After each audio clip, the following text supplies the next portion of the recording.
Hello, welcome to Gus McDoll Strategy and Tactics, and thank you to our subscribers. In this series, we play through the 16 operations of the German Grand Campaign in Close Combat 3, the Russian Front. Please remember to subscribe, comment, and like the video. And if you want to show your support with a donation, the links to PayPal and Patreon are in the description. It is day 3 of 7 on Operation 5 of 16. Battle Briefing. Counterstroke at Kharkiv.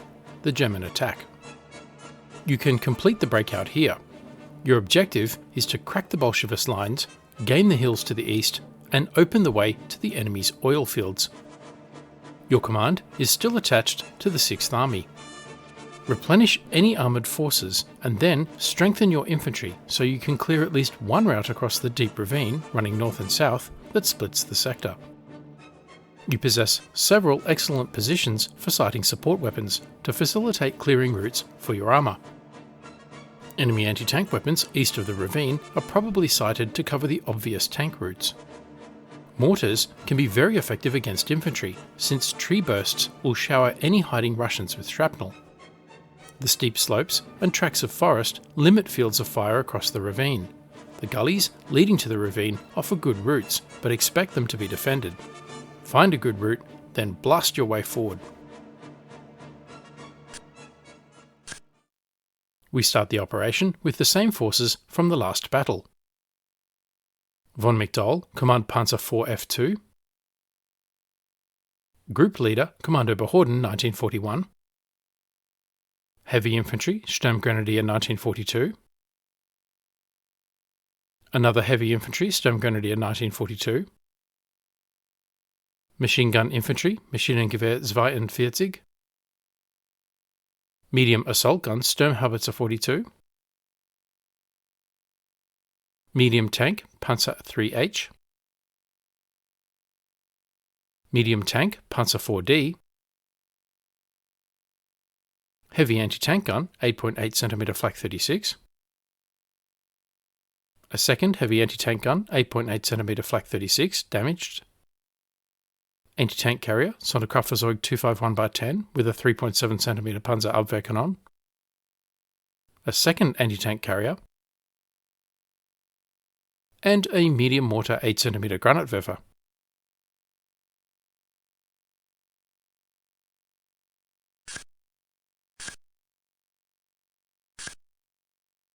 We have the opportunity to upgrade the group leader from a Kommando Behörden 1941. Command Team, Kommando Behörden 1942. Commanders provide leadership. Command staffs add firepower and make commanders more effective. Make sure the commander's radius encompasses the teams you want controlled. Use them to command assaults and anchor defensive positions. The team is equipped with 1 MP40, 2 Mauser rifles, 5 hand grenades, 1 smoke grenade, 4 rifle grenades.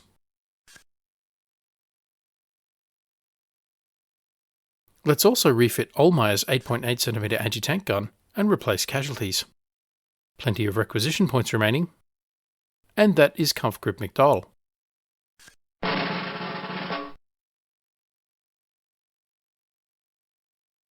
Let's examine the terrain and develop a plan. A deep ravine running north and south splits the sector. It will slow, but probably not stop enemy tanks from advancing. The ravine has woods either side, is fed by gullies running east and west, and surrounded by small hills. I've marked 6 areas, moving west to east. Number 1, Hill 169. A ready-made defensive position, this hill overlooks the adjacent gullies with trenches around the base and a dug-in gun position at the top. The hill has good fields of fire out to the tree line. Strongpoint Helga is to the north.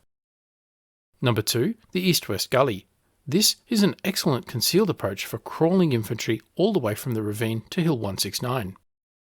Number 3, the southern hills and Strongpoint Emily. Again, ready-made defensive positions with trenches and fields of fire out to the woods. Towards the ravine is Strongpoint Inga. Number 4, the ravine. A minor obstacle to vehicle movement, the ravine is a large natural trench and offers excellent concealed approaches for infantry. The steep slopes and tracts of forest limit fields of fire across the ravine. Strongpoint Martyr overlooks a section of the ravine. Number 5. The gullies east of the ravine. Protected by trees either side, these gullies make great concealed approaches from the ravine to and from Hill 178. Number 6. Hill 178, another ready-made defensive position with trenches. The far side of the hill would make a good location for an indirect fire asset such as a mortar. Key terrain is the high ground. From here, a defender can dominate the areas of open ground. Decisive terrain is the ravine, which offers concealed approaches and forming up points. Whoever controls the ravine controls movement in this sector. Likely avenues of approach are through the gullies to the open ground beyond. Last time we fought here, the Germans were on the defensive and the Russians on the offensive. Now, the roles have reversed. One option for the Russians is to defend east of the ravine. Russian infantry would form a linear defence, using the ravine as an improvised anti-tank ditch, and taking advantage of the concealment afforded by the forests. Russian tanks would occupy firing positions to fire at German tanks trying to cross the ravine. Hill 178 to the northeast would be the last stand, with an anti-tank gun covering the gullies from the ravine and a mortar on the reverse slope. This plan would make good use of terrain to ambush German tanks and infantry. However, it spreads Russian forces over a wide front and gives the initiative to the Germans to decide when and where to strike. Another option for the Russians is to regain their offensive spirit and launch a spoiling attack on the advancing Germans. The Russians control the hill west of Strongpoint Inga. A fire support position here can bring fire onto Strongpoint Emily, Hill 169, and the open ground between. Meanwhile, Russian tanks would seize Hill 169, denying it to the Germans and bringing a deadly crossfire on German forces in the open. The advantage of this option is that it divides German fire in two directions, while both Russian positions are mutually supporting. The disadvantage is the lack of cover for Russian positions, with the high ground only providing some advantage. This plan would result in high casualties on both sides. Because the ground west of Hill 169 confers only minimal tactical advantage, I will consider only one course of action. German forces will form a strong defensive position on Strongpoint Emily. The fire support on the high ground, comprising 8.8cm anti-tank guns, MG42 and the mortar. Screened by the infantry in trenches on the forward slope. Tanks in the low ground, and the half-tracks in reserve behind them. Placing the German units together makes them vulnerable to indirect fire. But it allows the Germans to dominate the surrounding hills with overwhelming firepower in the event of a Russian counterattack. If Russian forces do not counterattack or are weak and defeated, the tanks will then conduct a rapid panzer assault to the south, aiming to penetrate into the Russian rear area and force a collapse of morale and a Russian surrender. In armoured force operations, the Germans stress the need for the concentrated employment at the decisive place and time of the entire combined command of tanks and other arms, less necessary reserves. The tanks constitute the striking force of such a command and normally advance as the first echelon of the attack. Their primary mission is to break through and attack the enemy artillery, rather than to seek out and destroy enemy tanks, which can be more effectively engaged by anti-tank units. A familiar battlefield, but a different perspective on the battle. Oberleutnant von McDoll is touring the troops in the trenches, checking morale as well as weapon arcs and lines of fire. In the distance, he can see the hulls of abandoned Russian tanks from the Kampfgrupp's last engagement in this area. The troops are confident and cannot wait to best the Ivans again. On to victory. I have now moved my troops into position and will execute the plan in real time. Let me know in the comments below what you think of the various courses of action and if you have identified a viable alternative. And don't forget to like the video and subscribe for more great strategy and tactics content.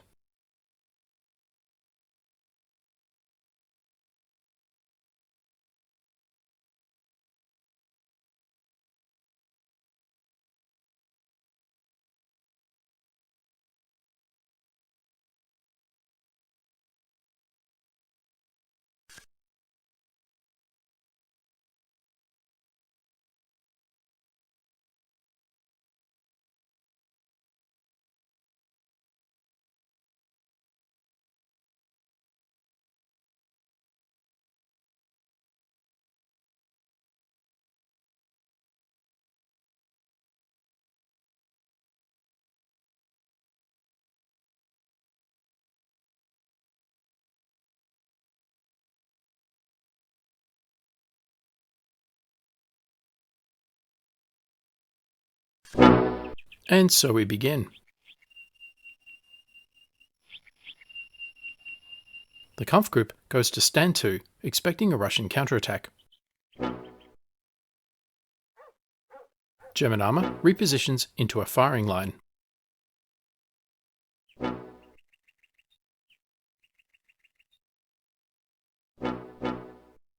Russian tank hulls from their previous battle litter the landscape. Hill 169 and Strongpoint Helga to the north. Strongpoint Marta overlooking the ravine with gully entrances leading to Hill 178 in the east. And Strongpoint Inga to the south.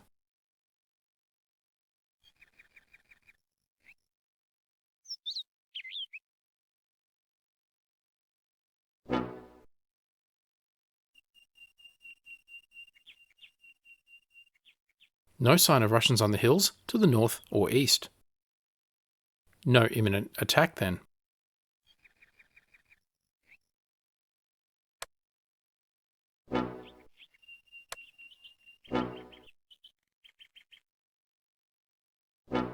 Stellung eingenommen.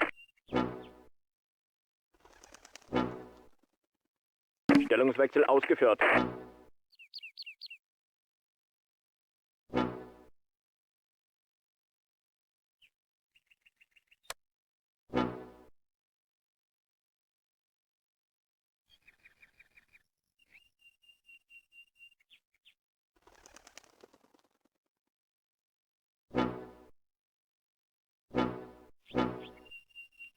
The infantry go to ground to make them harder to spot.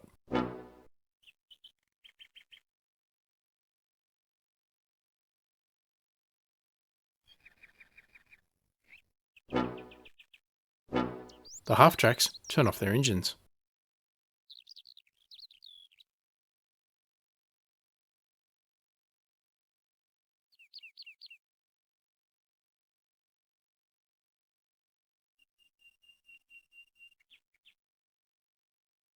No sign of movement.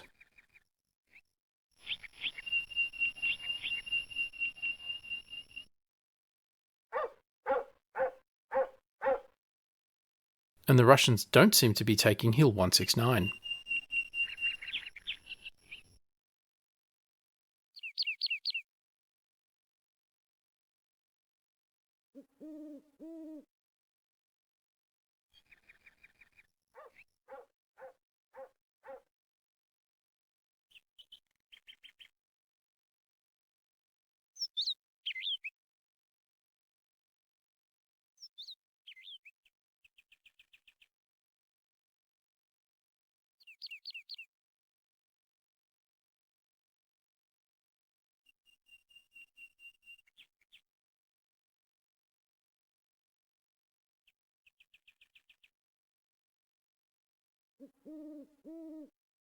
Achtung Panzer, T-34 advancing from Strongpoint Inga to the east. Baumann's 8.8cm anti-tank gun has the shot, as does Ohlmeyer.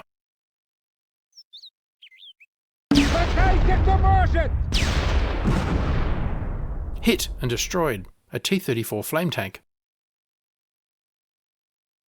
Appropriately enough, it starts burning.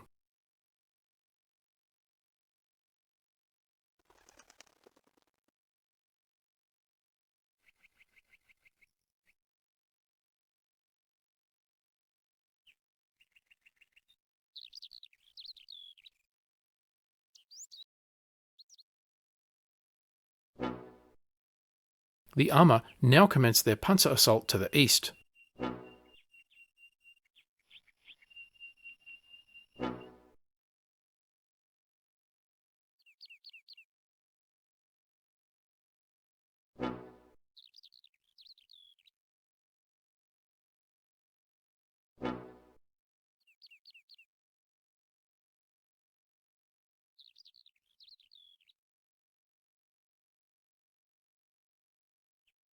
Four tanks advance in unison.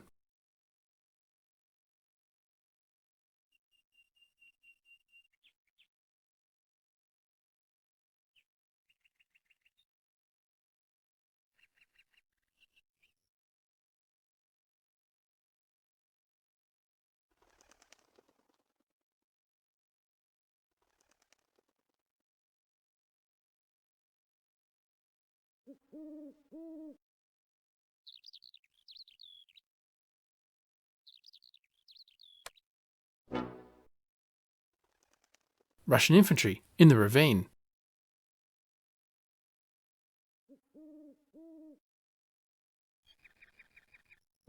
The mortar opens a fire mission. Bauman's 8.8cm joins in. Ohlmeyer has no line of fire. The MG-42 also targets the Russian infantry.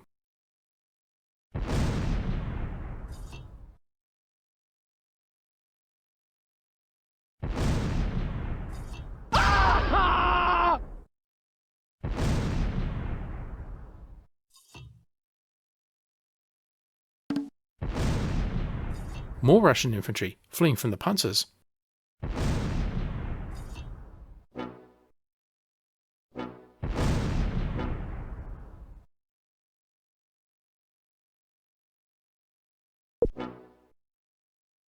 A Russian 82mm mortar team. And more Russian infantry east of the ravine. The German mortar shifts fire.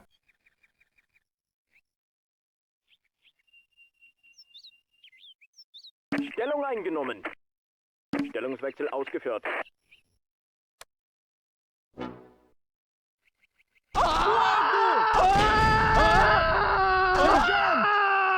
Stellungswechsel ausgeführt. The panzers open fire through the woods and continue to advance.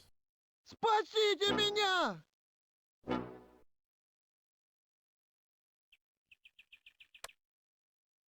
Von McDoll orders the German mortar to prepare a smoke barrage in the ravine to protect the left flank of the panzers.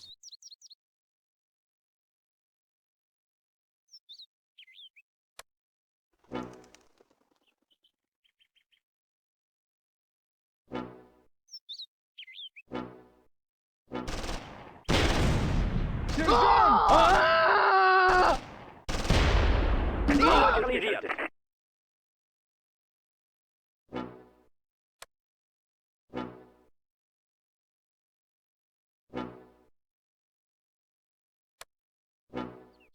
The Russian command team at Strongpoint Inga is destroyed.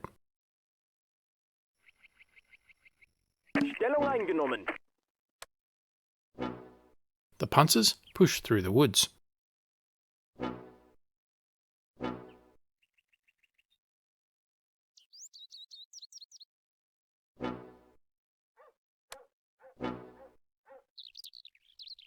Stellungswechsel ausgeführt.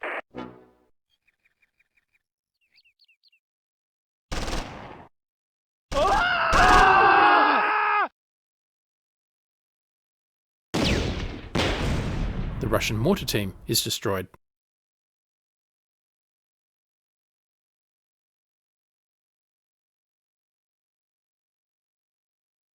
Противник предложил прекращение огня. The tanks now target a Russian commander.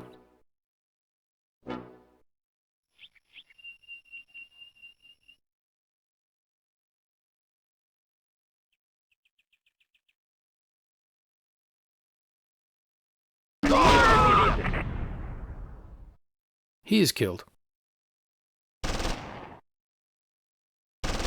Gebiet gesichert. Neutralisiert. The panzers also kill an anti-tank infantry team across the ravine.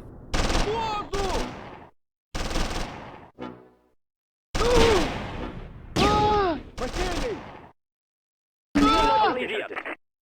And the concentrated firepower from 4 panzers makes short work of a flame engineer squad on the other side of the ravine.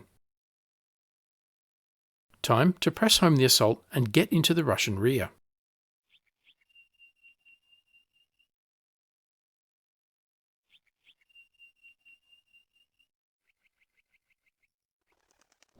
Oberleutnant von McDoll in the Command Panzer IV F2 and Ackhartz in the Sturmhaubitze push east. Gottberg in the Panzer IV-D and Zeltmann in the Panzer III-H do likewise.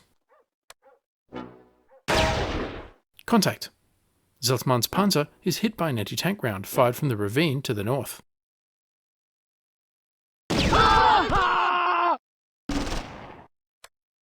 Zeltmann and Gottberg put down covering fire.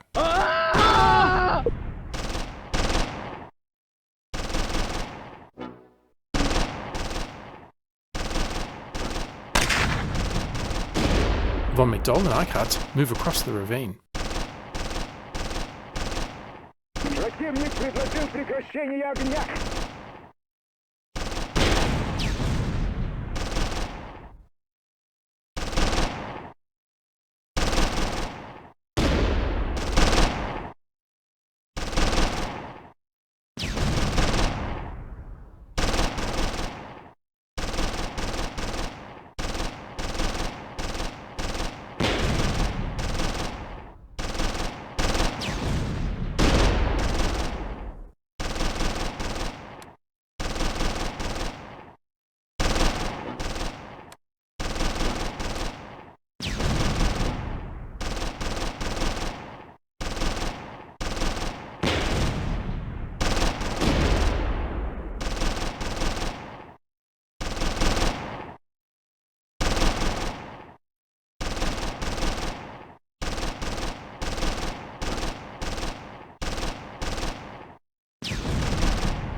Противник предложил прекращение огня.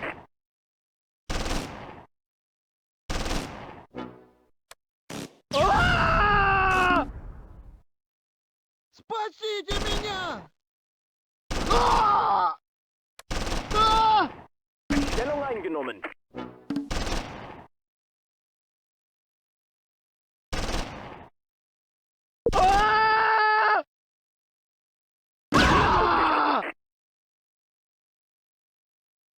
The rifle infantry squad is destroyed.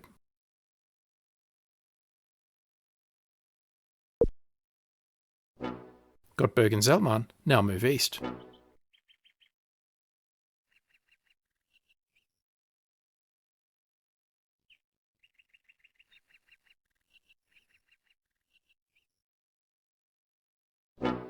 Von McDoll and Eichhardt are east of the ravine and hurry forward.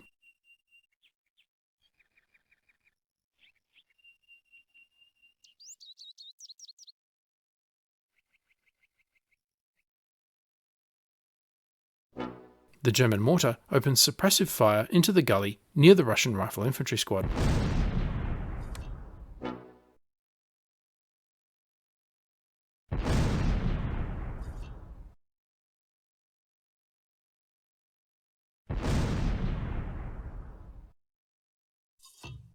No sign of any more Russians. The German panzers now push into the Russian rear areas.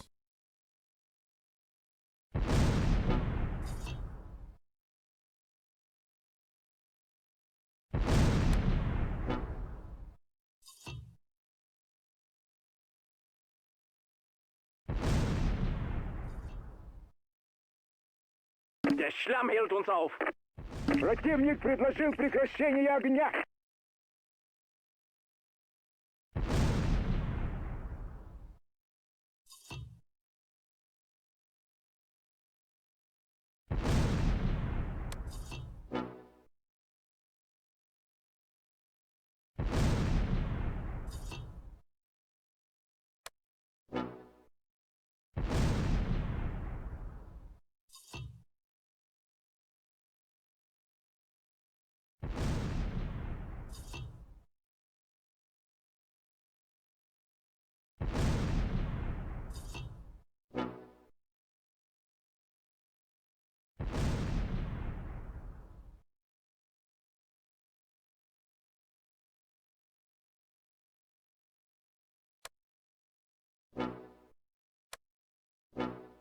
Gottberg and Zeltmann push north in search of the remaining Russians.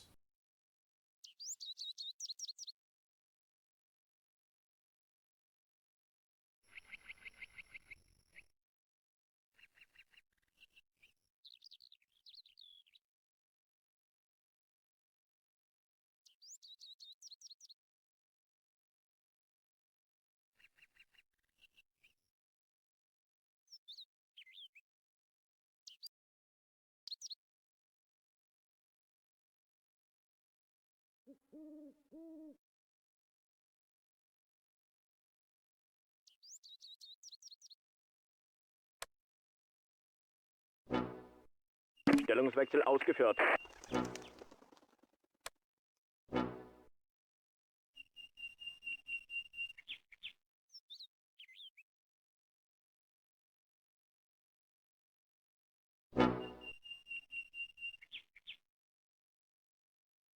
Противник предложил прекращение огня.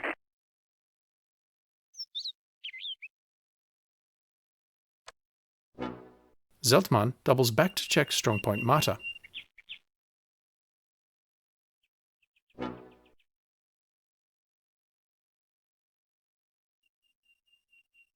Achtung, Panzer! A KV on Hill 178, and a Flame T-34 at the gully entrance.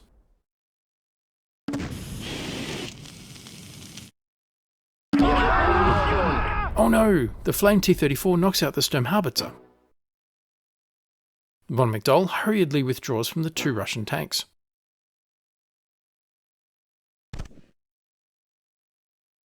The 8.8cm guns do not have line of fire. Спасайся, кто Gruppe может! umgruppiert. The Russian crew abandons the KV. Gottberg and Zeltmann move east to support. Сержант!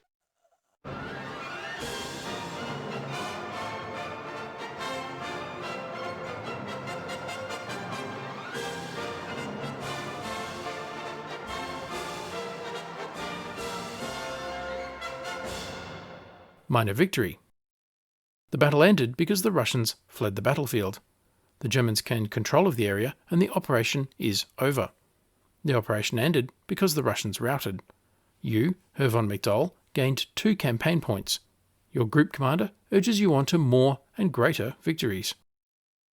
German losses were 2 killed, 2 wounded, and 1 Sturmhaubitze destroyed.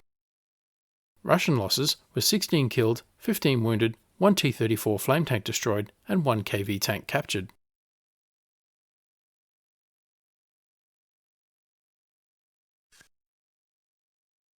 Over the course of the entire operation, German losses were 6 killed, 2 wounded, and 1 Sturmhaubitze destroyed.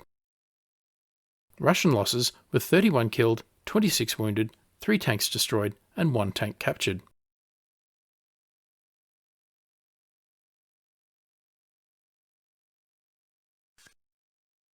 And von McDoll has been promoted to captain or Hauptmann. The operation was a major victory, and the overall campaign remains a total victory.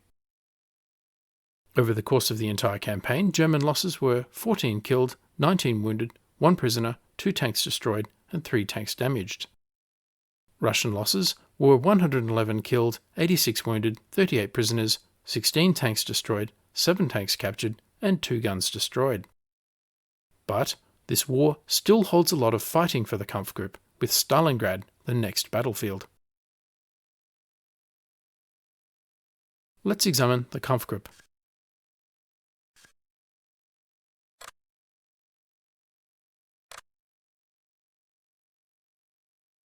No new medals.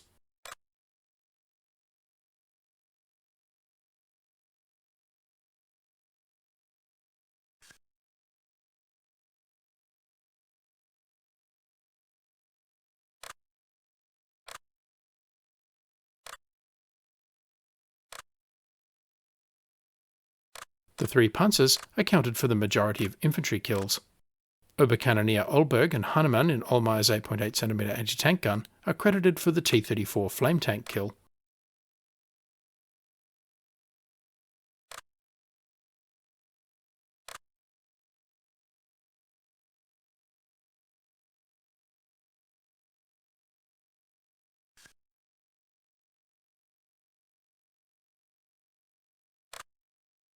The Kampfgruppe continues to improve in morale and experience. Except for the unfortunate loss of the Sturmhaubitze 42, with Eichhardt and Hollinger killed and Olberg and Wessel seriously wounded.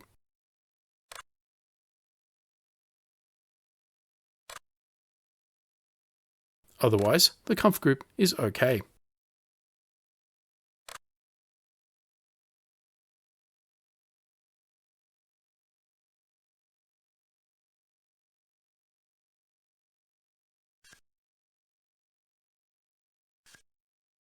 So, what did we learn? 2 lessons from this battle. First, the value of concentrated firepower from the 4 panzers in the fire line. German armour made short work of the Russian infantry without loss to themselves. Wherever appropriate, try and concentrate your firepower at the decisive point of the battle. Second, the challenge of hubris. A term originally invented by the Greeks, in modern times hubris means excessive pride or self-confidence. After defeating the T-34 and then the Russian infantry, including their mortar and anti-tank teams, I felt sure the Russians were almost completely defeated. All I had to do was to push to their back line and clear out any remaining stragglers. I was so confident I pushed forward the command tank and the Sturmhaubitze on the flank and diverted the 2 panzers north, thus giving away the concentrated firepower that had won the battle so far. Instead of demoralised stragglers, I was completely surprised to stumble on another T-34 flame tank in ambush and a heavy KV tank on high ground. As a result, I lost the Sturmhaubitze and 4 crew, the only German casualties of the battle, and was just fortunate the KV crew ran away instead of staying to fight. It turned out that hubris was more dangerous to the Germans than a KV tank on high ground. Let me know what you think in the comments below. Thanks for watching. Don't forget to like, comment, subscribe and donate, and stay tuned for the next episode.